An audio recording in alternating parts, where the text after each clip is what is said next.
Hello, my name is Adrian Goldberg and welcome to the Byline Times podcast. The Byline Times, it's what the papers don't say, what radio doesn't report and what telly doesn't tell you. This time, the government's white paper on the governance of football. At one end of the professional games ecosystem in 2019, we saw the sad demise of Bury Football Club, one of the founder members of the Football League. At the other extreme, we saw in 2021, 6 of England's biggest clubs sign up to a European Super League from which they could never be relegated, a plan from which they quickly retreated in the face of hostility from supporters. Somewhere in between, we have clubs like Newcastle United, owned by the Public Investment Fund of Saudi Arabia, a country notorious for its human rights abuses. Check out my recent Byline Times podcast about that. With another dubious regime, Qatar, standing in the wings at Manchester United. What can a government-backed regulator do about any or all of these things? We'll be hearing shortly from Daniel Storey from the newspaper and Niall Couper, CEO of Fair Game, which campaigns for better football governance. And full disclosure, I am an ambassador of Fair Game. Before we crack on, though, just a reminder that the Byline Times podcast is funded by subscriptions to the Byline Times. That's a brilliant monthly newspaper which features the best of our online stories and exclusive content that you can't read anywhere else. Get details about subscriptions over at our newsbreaking website, bylinetimes.com. That's at bylinetimes.com. Welcome then, Daniel. Welcome, Niall. Daniel, I was writing this morning, there was a time when football fans were public enemy number one. I campaigned against the implementation of ID cards for supporters, which Margaret Thatcher's government wanted to make compulsory. Now we have a Tory government keen to show its fan-friendly credentials. What a change, eh? Yeah, I mean, this has clearly been in the post for a very, very long time. And I think we should say up front that this is very much the start of a process rather than the culmination and any reason for celebration yet.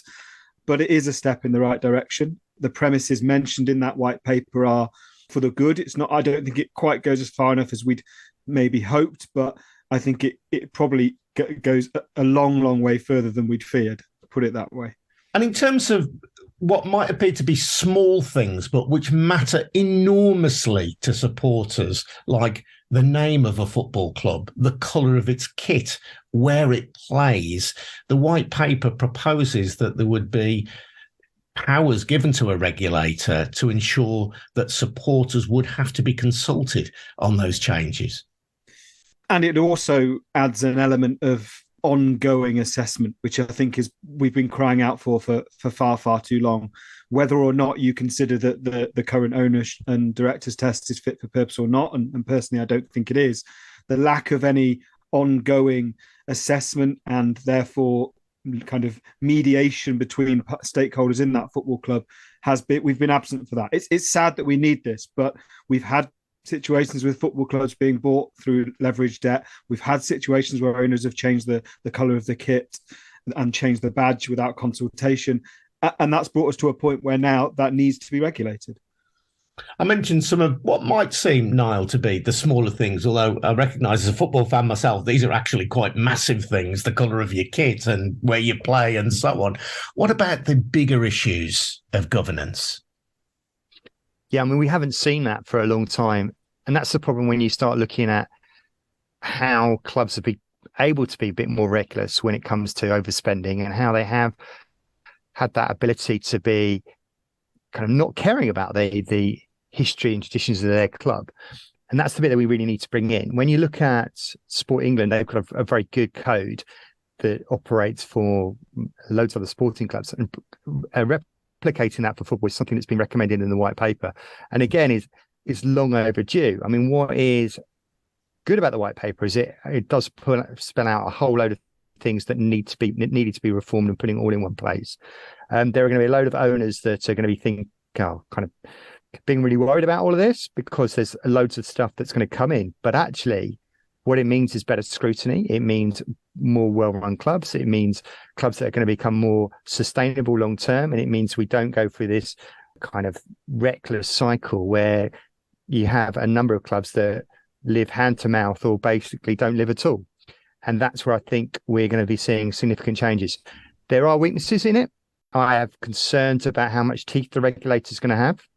It talks at the moment of being advocacy first as their approach, which just kind of has a bit of a red flag for me, because it's that ability to talk things out and not to really address it. And I think it needs to be a bit more rigorous and a bit more strong if we're going to ultimately deliver the change that football has needed for a long, long time.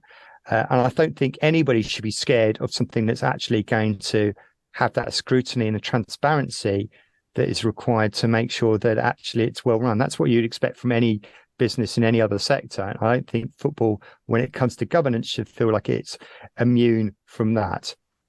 One of the big structural issues that affects clubs is the inequality, the financial inequality between the Premier League and the rest. So what difference can a football regulator make to that? You've got clubs in the Championship particularly desperate to get into the Premier League because they see the broadcasting riches that are on offer there. That tempts them to massively overspend, and it's not a very long-term sustainable business model. What could a regulator in practice do to affect that?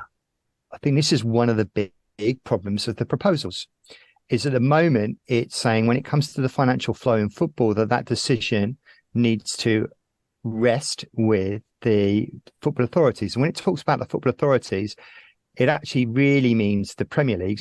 So that's the 20 billionaires who run Premier League football clubs, and the EFL. And the EFL, their own voting structure means actually that's really about the Championship clubs and the top Championship clubs.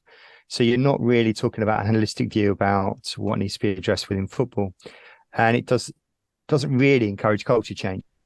So I think where we needed to be a bit more brave was for that potential regulator to have at least set the framework of what is required from a fair football financial flow. And where we would look at that is this is an opportunity to incentivize good behavior. And what we've been pushing for at Fair Game is the idea of rewarding the well-run clubs. So start looking at using the metrics that are out there on things like financial sustainability, on good governance, on equality standards, fan and community engagement, and give more money to those clubs that score highly on that. That incentive is one of the things that would help deliver change. At the moment, we actually do have a bit of a stick about financial mismanagement. There are, you do see the occasional penalties, you do see the occasional fines, but it hasn't fundamentally changed the culture of the club, of how football operates. If you start rewarding the well-run clubs, then, and we've heard this from many other regulators in other sectors, that's when you see culture change overnight. And that's the one thing that isn't there. So this whole financial flow, I think the reality is that the white paper hasn't quite grasped it as well as it could do. We're still in a consultation period, and I think the pressure has to be to look at removing that from the vested interests of the Premier League and the EFL, which for their own internal structures and the way they're set up makes it really difficult for them to speak as football as a whole voice. I think the people who run the EFL, the individuals, are actually good people. I just think they're hamstrung by the way that the organisation is set up. And Daniel, one of the big issues in terms of this inequality in income distribution in football, and we should recognise, that a lot of the money is generated by the bigger clubs, and a proportion of that is distributed through the lower divisions and to non-league. It is a structure which allows for income distribution, but the clubs lower down the league, not unnaturally, want a greater distribution in their favour. They also want to see an end to what are called parachute payments, where clubs drop out of the Premier League and are then given money for 3 seasons based on having been in the Premier League, which gives them a financial advantage over clubs who they're competing with. And the Premier League believes in parachute payments. Clubs outside the Premier League cabal of clubs don't believe in it. That's a seemingly intractable issue. Yeah, it is, because you can see the validity of the argument, whether you agree with them or not, on both sides. And the Premier League's point is that without those parachute payments, clubs are effectively demotivated from investing in their squad after promotion. They might as well take the money and run almost in that there is less of a risk of, if you get that receive that broadcasting revenue, it can supplement the club for X number of years in the future. The Premier League would say, well, yes, but that damages our product. If all that happens is that 3 clubs come up, don't want to give out huge contracts or extensive contracts to players, to new players, because if they go down, they'll then have to pick up the costs with significantly lower broadcasting revenues. On the point of the kind of disconnect between, and you're right, that the Premier League clubs, the biggest Premier League clubs, generate the most revenue. There's no doubt about that. And there's also no doubt that the rich are getting richer. Unfortunately, they are choosing to ignore the truth in all of this, which is that their league was formed off the back of a century plus years of football operating in a different way. Manchester United have benefited from Grimsby Town over the last 100 years. It just happened to be that at a point in time when that league broke away to the Premier League and the money rushed into English football, certain clubs were in a very advantageous and fortunate position. I suspect that they are not fully willing to accept the fortune element of that. I think they would probably like to think of that as skill, and it isn't all skill. Some of it was fortune. And of course, they engineered that moment, didn't they, with the creation of the Premier League as well? That didn't just happen by accident. Something you've written about recently in the newspaper, and I've broadcast a podcast here on Byline Times about it recently, is about the ownership of football clubs, not simply by wealthy oligarchs, but effectively by oil-rich or energy-rich states. So at Newcastle United, you have Saudi owners, the Saudi Public Investment Fund, of which the chair is the country's de facto ruler, MBS, Mohammed bin Salman. You've got Qatari investors looking to invest in Manchester United. And my reading of the white paper says that no matter what anguish cries people like Amnesty International might make about human rights abuses in those countries, there is nothing that a regulator would do to prevent investment from countries like that. No, there's no explicit mention of state ownership, and I don't think that is in any way a step too far. If it had mentioned that, I think it's wholly appropriate that they disallow state ownership, de facto or otherwise. I understand that in some cases, as with Newcastle, there would be an investigative process to understand whether there was a separation between state and investor. My personal view is that fell on the wrong side in the case of Newcastle United. The sad reality here is that fans have been asked or fans have pushed for this white paper because they see football's need for change. Unfortunately, at Premier League level, particularly with those elite clubs that are the subject of these state ownership takeovers, there are a percentage of those fans, and it's higher than I would like it to be, who would welcome that investment because they've been sold this dream that money is everything because trophies are everything, and that the now is more important than the long-term future. That makes me incredibly sad as a football fan and as a football writer. But essentially, we need to address that culture, because if we don't address that culture, then we are never going to get to the root of why X percentage of Manchester United fans will have Qatari flags in their Twitter avatars on, as we speak, because they've been sold this dream that is what they need. And I think it's based on a lie. On that, for me, it's that culture is the real key thing. And it goes back to what we've been saying with Fair Game, is this whole idea of starting to reward a different kind of culture and start to look at the financial flows in football to be distributed in a different way that does look at good governance. When it comes to state ownership, I think one thing that's really missing there is that is not sustainable. Because, say, for example, the Russia example is classic with Chelsea. It could be that we get a new government in and Saudi Arabia and Qatar suddenly become not friends of the state anymore. And we're kind of told that you shouldn't be, those countries are not allowed to invest ridiculous amounts of sums of money into England and into Britain. Then suddenly, what does that mean for Newcastle? And what does it mean for Man City? And what does it mean for, if Man United were to be bought by Qatar? Those clubs are suddenly financially in peril because of state ownership. That's before we even go into the issue about human rights that are connected with it. And equally with a state owner, what happens if it no longer becomes flavour of the month on sports washing? What if they suddenly change their policies? That's quite likely in all of those situations is not a sustainable, wonderful goal at all. That is really the wrong approach that we've been sold this kind of lie, if you like, and people have gone on with it. That is where the culture really needs to address that. We need to look at people starting to think about this on a much more serious level. And we're only going to do that with effective regulation and with effective incentives to say, actually, there is an alternative and better, more longer term sustainable model. That isn't what football's being sold at the moment. As you say, Daniel, it's all about a must win on Saturday at all costs. And at all costs means I don't actually mind if the people who own my club are busy killing journalists and treating women like shit. One of the difficulties, Daniel, as well, is that the wealth that is generated by the Premier League is based on its global appeal. That global appeal relies in part, anyway, on being able to attract some of the best players in the world to play in England. So the argument from the Premier League is, well, look, anything you do to damage that will make the Premier League, or risks making the Premier League, less attractive, killing the golden goose, effectively. Yeah, and my personal view is I've always been not cynical of the white paper, but certainly pessimistic to the point of despair at times, because I honestly believe we may well make progress on certain things, and that is not to be overlooked, it's not to be sniffed at, and it's not to be ungrateful about. But the honest answer is I think the horse has probably bolted with some of the things that we would like to see. I think if we were had our time again 30 odd years ago, we would hopefully do things differently.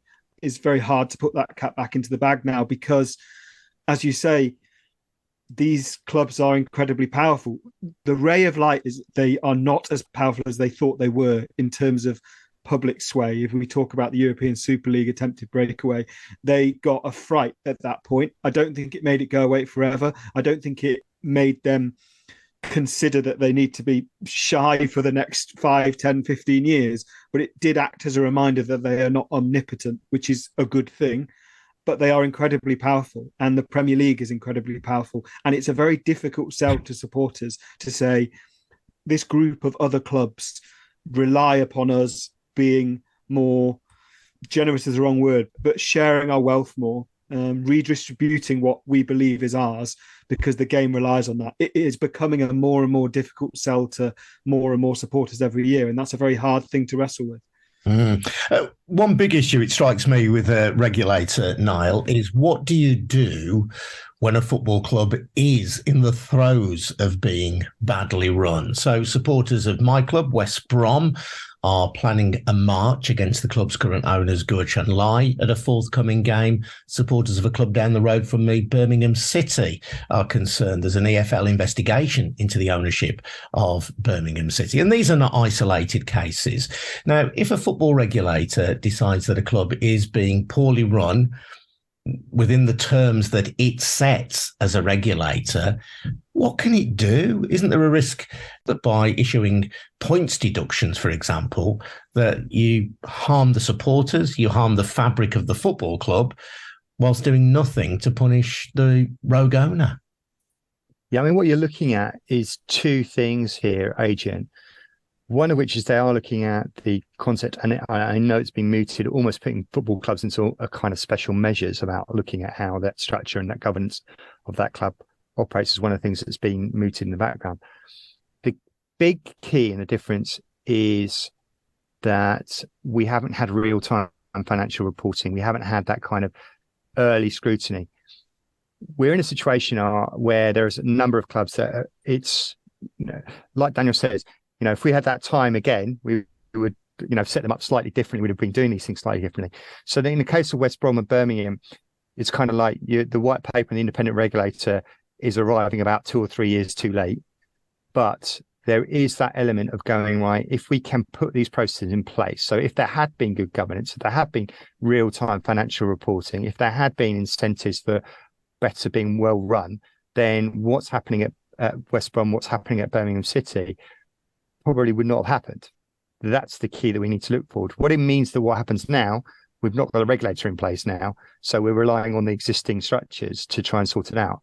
If we did get to a position where we have a regulator in place, then both those clubs would be automatically in special measures, and they'd be one step away from losing their license.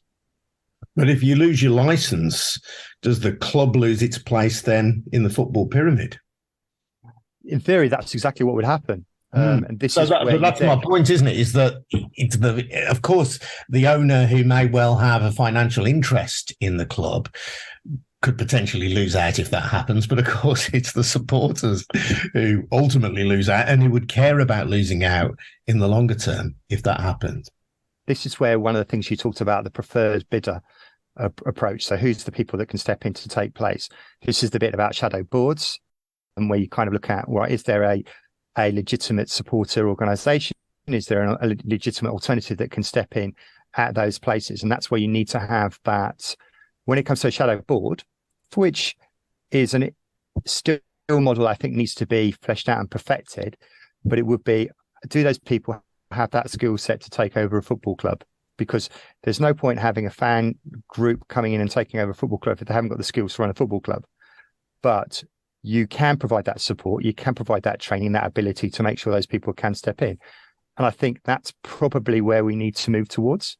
That idea that you've got a fully trained up alternative, and then that process is in place early enough.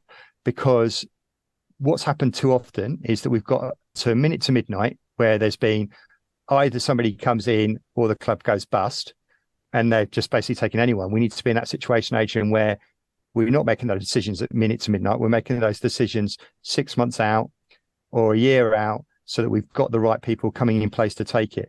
So, Adrian, I haven't got a magic wand to solve the problems at West Brom or at Birmingham, and I wish I did. But unfortunately, I don't. So there are always going to be a few moments where clubs are going to be at risk, but hopefully this white paper will reduce that potential, that mismanagement, and will spot the red flags early enough, and we can intervene early enough to make sure that you never get to that minute to midnight moment where you're going to go, I'm just going to take any old person. And I've avoided swearing then, Adrian. I think I did a stunning job. Let me just finish by asking Daniel, we'll go back right to the start of this conversation. I think there will be many people, Niall's no doubt one of them, I'm probably one of them, you may be one of them, Daniel, kind of disappointed that the regulator might not have all of the powers that we would wish it to have. But it is progress. I mentioned back in the late 80s campaigning against ID cards, when it seemed to me football supporters were only viewed through the prism of law and order. Now, at least, politicians, ministers and government recognise that football has a value to its community, and it has a value which goes beyond the 90 minutes on the pitch on a Saturday afternoon. Absolutely. And there are elements of victory in this. I think many of us perhaps cynically suspected that the Premier League would manage to smooth the edges of this white paper far more before it was released than then actually happened. That's brilliant. I consider it an initial victory for the little man, for support and for supporters. They have something to hold on to in the face of what at times feels like absolute power against them, and puts them in a position of helplessness. I think it potentially gives them a leg up. That is to be celebrated. There is still a long way to go. There is still a lot of consultation to happen. I don't suspect we'll see the benefits of any of this probably until 24-25 season, but it's a move in the right direction. And quite frankly, as someone who's been across the Premier League and a supporter of an EFL club for the last 15 years, it didn't feel like we would ever get to this point. It just didn't feel like a reality. And it is now a reality in whatever form we get it. I don't think it will be enough, sadly, but I don't think anything can now be enough, because I think, sadly, you're looking at, without getting too deep about this, you're looking at football in its kind of last stage capitalism phase, where it is just a rush, a desperation for success, a desperation to spend more and more in pursuit of that success. And I think that's very hard to reverse. Daniel Storey from the newspaper, thank you. Thanks also to Niall Couper from Fair Game. I'm Adrian Goldberg. You've been listening to the Byline Times podcast, funded by subscriptions to the Byline Times. Please think about taking out a subscription. You get more details over at bylinetimes.com. We'll see you again very soon. Cheers now. Bye-bye.